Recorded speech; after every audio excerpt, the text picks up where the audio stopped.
Télé Cévennes Sud est à Montoulieu ce matin, au domaine de Sauzet, avec François. Bonjour François. Bonjour.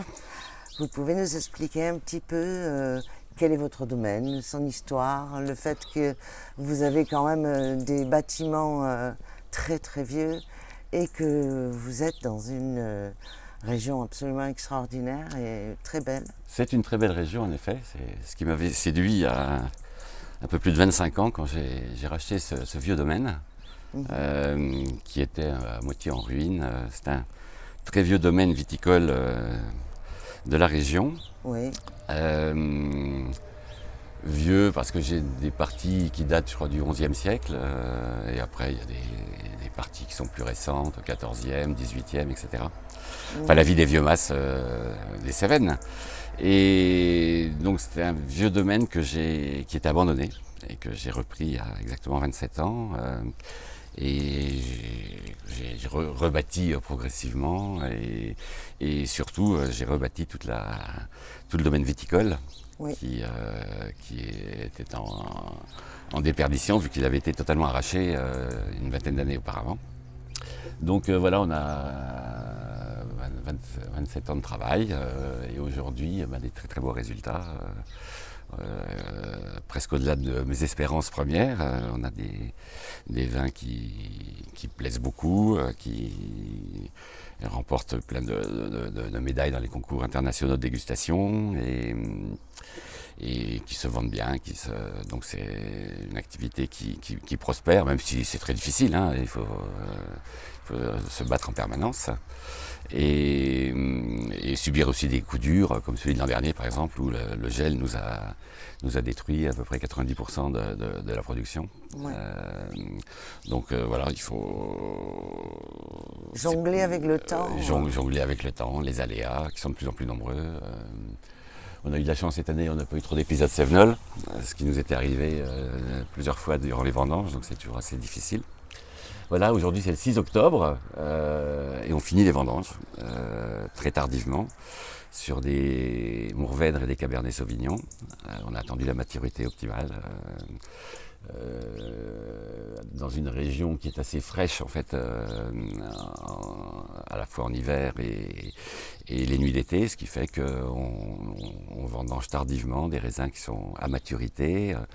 Pas trop chargé en sucre, donc pas trop chargé en alcool, ce qui est un avantage très important. Donc le domaine est à la fois en IGP Languedoc et on a quelques parcelles qui sont également en Terrasse du Larzac, en AOC Terrasse du Larzac, dans la vallée. Voilà. Et pour vous aider dans vos assemblages, etc., vous utilisez l'expertise d'un œnologue. Oui, alors d'abord on a un jeune œnologue qui travaille à demeure, qui fait un peu une fonction de régisseur, surveillant à la fois tout ce qui est vinification et les travaux en viticulture. Et on a également, vous l'avez vu tout à l'heure, on a un conseil en œnologie, un bureau conseil, bureau Nathalie, qui pendant les vinifications vient très régulièrement pour nous amener ses conseils, récupérer des échantillons qu'ils amènent dans des labos pour vérifier tout ce qui se passe, si tout se passe bien, corriger s'il y a besoin d'être corrigé ou accompagner et toutes les vinifications. Et ensuite les premiers assemblages jusqu'aux assemblages finaux avant les mises en bouteille.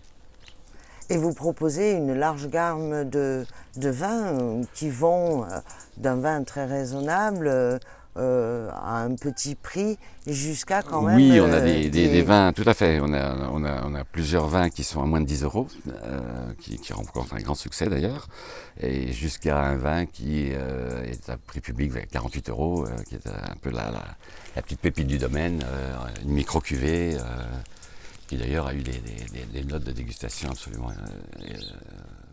superbes récemment, avec une médaille d'or au décanter, c'est un concours anglo-saxon qui est très très très prisé.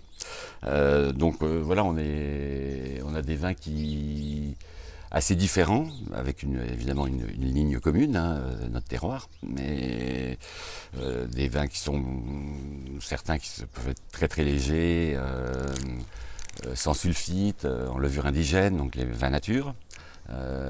jusqu'à des vins beaucoup plus puissants avec un élevage en barrique qui peut aller jusqu'à 2 ans. Donc on a une palette assez complète, assez large et voilà ce qui nous plaît bien. Et qu'est-ce que vous utilisez comme bois en barrique?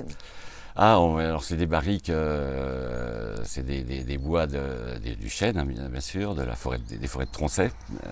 Donc c'est des très beaux chênes français, sélectionnés. On fait très attention au boisage pour pas que ça soit trop boisé. J'aime pas ça. Mais voilà, qu'il y a un accompagnement entre les tanins du chêne et les tanins naturels du raisin. D'accord.